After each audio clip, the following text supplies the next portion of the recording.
All right, so I reviewed the new Tesla Model 3 refresh, facelift, Highland, whatever people were calling it not that long ago. I had a lot of pretty good things to say about it. I think it's a great car. And I think probably the most important thing that I said about that car was it felt like a mini Model S. Like it's got all this improvement and refinement in the screen in the back and new features and layout and stuff. Feels like a mini Tesla Model S, right? Great. But what does the Model S also have? It's got the Plaid at the top of the range, the performance version.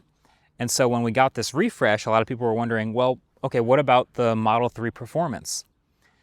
And well, you've probably seen the title already, so you know already I'm here with the Tesla Model 3 Performance, but I wanted to bring up the Model S because I had that Plaid for a long time, and a lot of you guys will remember, there's really not much of a difference between the Model S Plaid and the regular Model S. All they really did is just make it faster. They added the triple motors, and obviously there's a lot of development and hard work and engineering that goes into that, the carbon sleeved motors, the triple motor setup, all of that. But it was the same brakes, same chassis, same seats. It was just the same car, but faster.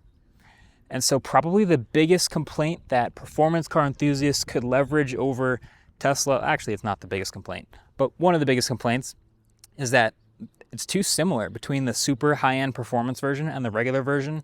They're almost the same car. So I bring that up to say that this Tesla Model 3 Performance is not just a mini Model S and faster than the regular Model 3, but they've actually done some things in addition to just making it faster that I think make it a more complete car. And aesthetically, you can see some telltale signs of the Model 3 Performance too. So here's a look at the Model 3 Performance refresh. So I'm out here in sunny California shooting this, which is why it probably looks a little different, but shout out to this California weather. Jesus. It's really nice. No geese though. You got crows instead. But okay, let's start from the front of the Model 3 Performance because this is the first place you'll see. This splitter is a little bigger. The headlights look just a little bit more angular if you follow the LEDs. And there's this slot right here, which is functional. Just a little bit more of an aggressive looking front end, but maybe not the easiest tell if it's pulling up behind you. Probably from the side, the easiest tell is the wheels. So this is a new wheel design. These are staggered 20-inch wheels with this new, apparently these are removable aero caps. I'm going to try to remove them just to make sure, but 235 width in the front and 275 width in the back. These are P0s, and Tesla's been working with Pirelli to specifically engineer a better P0 for this car, but it is a 20-inch setup all the way around, and I do think that looks like a sportier wheel. It looks really good to me. You can see underneath these red brakes, and these are also upgraded brakes. So they're upgraded brake pads that should give you better stopping power. I wouldn't be shocked if people started making third-party wheels that look just like this for the regular Model 3, but I think for now, that's a pretty good telltale sign. Coming down the side, it's a pretty similar silhouette, but then you get to the back and, ooh, we got a little more of a spoiler here with some angles to it. This is a carbon fiber spoiler that is looking just a little bit more aggressive and will, of course, also balance the overall downforce on the car, and it's actually functional. And down here is a little bit better angle on the new rear splitter. So there's aero bits around this car, carbon fiber pieces around this car, and just a little bit of a different visual to the whole thing. A little more aggressive looking. You know, I got a chance to, while I'm out here, talk to some of the engineers and people who've worked on this car, and you know, there are new dampers and things that are a little bit stiffer but not super harsh. All these things are to give this car more of a sporty feel without being too firm. I mean, it's a GT car, it's an everyday car. This is still people's daily drivers. They're just opting for a little bit more of a special performance version. And so that continues to the inside, but just in general, I think the headline figures that are going to get people's attention is, okay, I'm paying for the performance version. How much faster is it really? We'll get to driving in a second, but the numbers on paper are about 510 horsepower, 0 to 60 in 2.9 seconds, and a top speed of 163 miles an hour. And they haven't told me the price yet, but they're saying that the version of the car that I'm testing will be under $60,000. So under 60 grand for a sub 3 second 0 to 60 car that does 163 miles an hour on these tires. I feel like that's still in a pretty good spot. And more importantly than just the numbers is these are peak numbers, but across the entire torque band, across all speeds, it is more responsive and more powerful than before. That's mainly due to a new rear drive unit. So the front motor is the same as the outgoing Performance Model 3, but the rear motor is where you're getting a lot of the new power. So torque distribution, power distribution is a little more biased from the rear. You get more overall power from that rear motor. And this thing is going to be hurtling you down the road at performance speeds, obviously. Now, the nice thing about all that is, even though it is a new rear motor, it's the same exact size as the previous rear motor. So you still have all the same... Can you not? You still have all the same space in the back behind these rear seats. You have the sub-trunk space, which is where they gave me a vehicle cover. So if I park it somewhere, I can cover it up because these are fancy, super top secret vehicles right now. I think you might have noticed this little badge back here.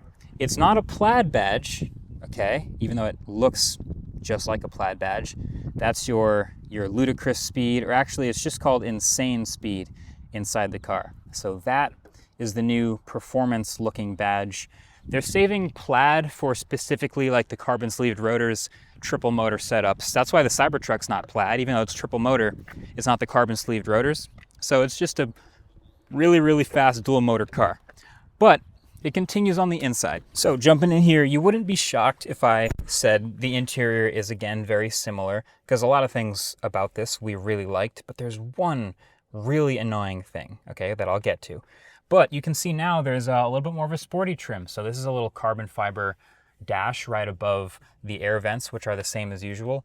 The same extremely minimal and simple interior setup from Model 3 of the last couple weeks. You've got the wireless chargers here, a little bit of space down there. You can cover this up for your cup holders, a little more space. This glove box is a little sleeker now. It is magnetically closing, so it's this little slim pouch and just slaps close. That is a satisfying magnet right there. I'll do it again.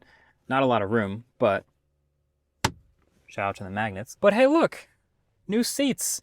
And these are actually meaningfully different sporty seats. These seats are nice. They have way more bolstering around my torso and around my legs. So you feel it when you get in over the sides. So there's more support. If you're Kangen carving, you'll feel that support. And then of course there's this little badge right here. Again, that's kind of nice. Imagine if Model S had like a special, slightly better seat instead of just the regular seat. That is a nice touch, that little insert right there. And then these headrests up here. It's a nice tall seat. It's pretty soft. I like these seats. This is a nice upgrade to the regular Model 3 seat. And some other little things that I've noticed. These are aluminum pedals down here now, which is nice. I was playing with the heating and ventilation of the seats. The front seats are ventilated, and the ventilation gets like right up to your neck, like all the way up your back, which is actually really nice as well. And then the one really annoying thing. You remember how I was kind of happy and like praising that Tesla finally realized that we hated the touch buttons on the steering wheel and went to physically clicky buttons?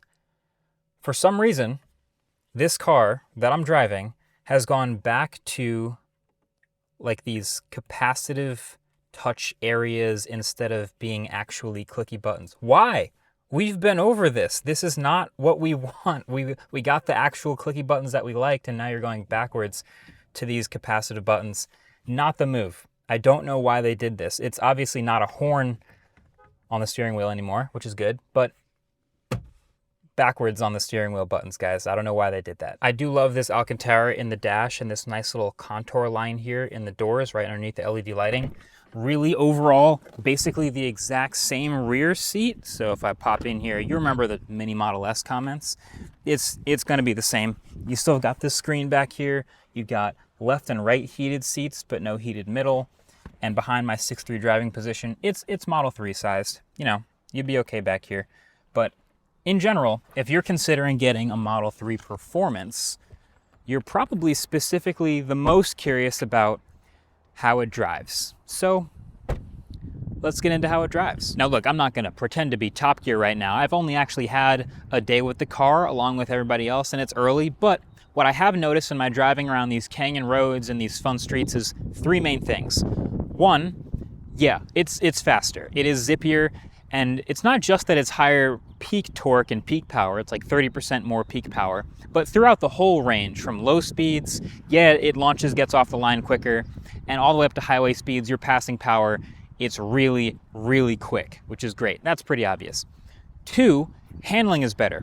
So I talked about the improved dampers and the better, bigger brakes and a whole bunch of other things about this car, but it's actually landed at the same mass as the outgoing Model 3 Performance. So all of that improved hardware, but also a whole bunch of weight reduction to end up at the same mass.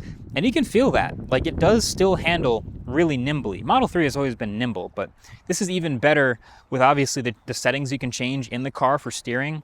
And it's a good handling EV coming in at like 1,800 something kilograms.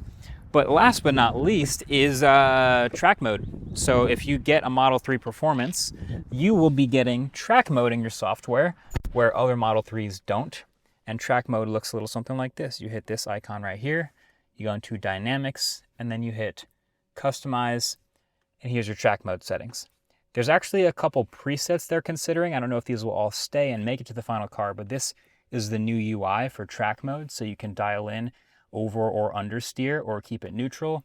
You can add regen up to 100% or just go all the way down to just friction brakes if you want, stability assist, and of course, post-drive cooling and saving your dash cam. But yeah, there's a bunch of other, you can add a bunch of other profiles if you want. So if you want to customize your own that's locked in for your settings, you can do that. There's a race preset, which has minimal stability assist, and there's a drift preset, which turns that all the way off and maximizes oversteer. Makes sense. Sport demo may or may not be here, but once you turn on track mode, dial it in, you get all your temperatures here, brake, motor, PSI, all that fun stuff, and you're good to go. And that's because there are a surprising number of Model 3 Performance owners who are going to take their cars to the track. I always get tagged by them. I see them all the time. And so this is the new version of that car. You get track mode built in. All the hardware that I showed you guys is included. So my day one impressions, I think, are pretty good. It's funny because I call this the mini Model S, and again, all the aesthetic improvements that come with it, all the NVH improvements that come with it, the build quality stuff they've been working on, it's good. But the is it worth it question is funny because Model S Plaid has depreciated so much since it came out. Isn't it like 80 grand now or something for a Model S Plaid? So you'd want to specifically get a smaller car, then okay, yes, this is the one to do it with. But there's no track pack with carbon ceramic brakes or anything like that.